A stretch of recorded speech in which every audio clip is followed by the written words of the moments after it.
ये काम हो रहा है। अब आप देखिए, मैं नौजवानों को कह रहा हूं, हिंदू नौजवानों को खास तौर से, आप बताओ, एक आंकड़ा आया कि भारत में 67% ग्रेजुएट जो हैं वो बेरोजगार हैं। 67% जो ग्रेजुएट हैं बेरोजगार हैं। और बोलो मोदी ये मोदी वो, खुश कर लो, तुम्हारे पेट में तो कुछ जा रहा नहीं, मगर तुम्हारे दिमाग में नफरत डाल दी गई असदुद्दीन ओवैसी के ताल्लुक से। 67% ग्रेजुएट भारत में बेरोजगार हैं, तो उनको लगा दिए काम पे, गौरक्षक बनो। अब हैदराबाद में अगर कोई भैंस लेके आ रहा तो रोक के मार रहे हैं। क्या कर रही है तेलंगाना की पुलिस? क्या कुरैशी अपना कारोबार नहीं कर सकेगा? कौन सा कारोबार करेगा कुरैशी, बताओ फिर?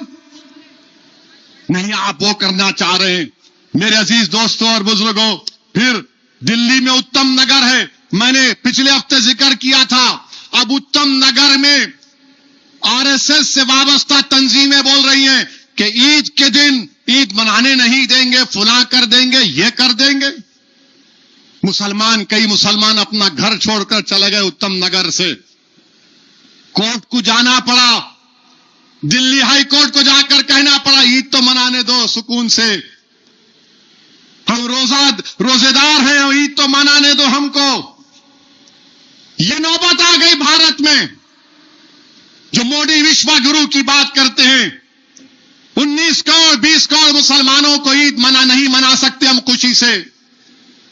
हमको धमकियां दी जा रही हैं, हमको कोर्ट को जाकर ईद मनाने के लिए कोर्ट को जाना पड़ा। बताओ बीजेपी, आरएसएस, मोदी, ये कौन सा रूल ऑफ लॉ है? ये कानून की बालादस्ती है कि मुसलमान को अपनी ईद मनाने के लिए हाई कोर्ट को जाना पड़ा। अफसोस की बात है। और हम अपने आप को कहते हैं कि थर्ड बिगेस्ट इकोनॉमी बन जाएंगे। ये चीज हो रही है। दिल्ली की पुलिस अमित शाह के मातहत आती है। क्या कर रहे हैं आप? कुछ नहीं कर रहे, क्योंकि मुसलमान हैं। वहीं पर मेरे अजीज दोस्तों और बुजुर्गों, गुजरात में यूसीसी का बिल लाया गया। अरे भाई नहीं, आप शादी ऐसे करना, इस्लाम में शादी जन्म जन्म का साथ नहीं है। इस्लाम में शादी कॉन्ट्रैक्ट है। हमारे हिंदू धर्म में जन्म जन्म का साथ हिंदू भाइयों के पास, हमारे पास एक कॉन्ट्रैक्ट है।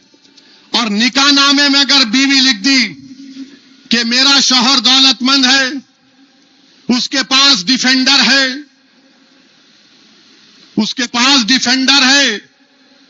उसके पास 2 गाड़ियां हैं, मेरे को हर साल रमजान में 10 दिन उम्रे को लेके जाना, तुम उन्हें लिख दी निकाहनामे में, जाना पड़ता, लेके जाना पड़ता आपको।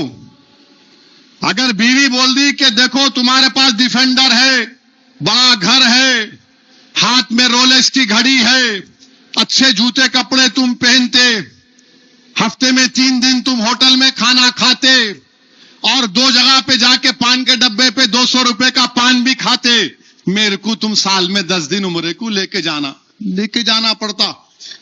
कॉन्ट्रैक्ट है ये। शादी क्या है? कॉन्ट्रैक्ट है। और हमारे हिंदू जो धर्म के मानने वाले हैं, कई कोर्ट के केसेस हैं, अगर बहू सास ससुर की खिदमत नहीं करी तो वो क्रूरल्टी है, वो उसकी वजह से उसका शादी खत्म हो जाती। हमारे पास नहीं है। बीवी की जिम्मेदारी नहीं है सास ससुर की खिदमत करना, बेटे की है, बीवी की नहीं है। पूछ लो, यहां पर बैठे नेमतुल्लाह साहब, मुफ्ती अनवर निजामी साहब, वो अगर बीवी करती है तो उसको बहुत बड़ा अजर मिलेगा। मां बाप की जिम्मेदारी औलाद पर है, बहू पे नहीं। हमारे पास नहीं, बहू पे डालो, अरे बहू पे नहीं है।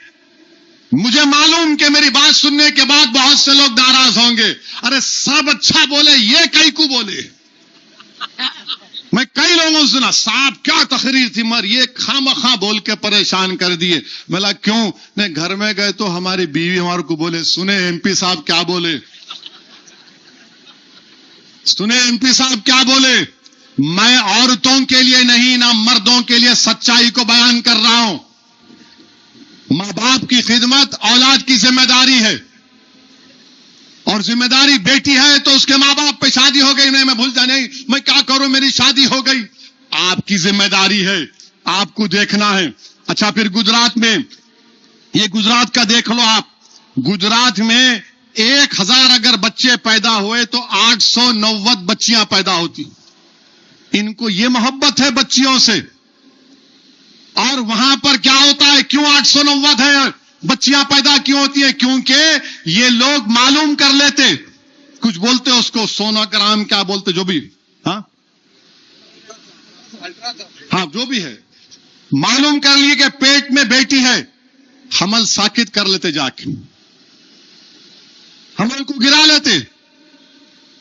अरे 1000 बच्चे हैं तो 1000 बच्चियां भी होना चाहिए ना, गुजरात में नहीं है।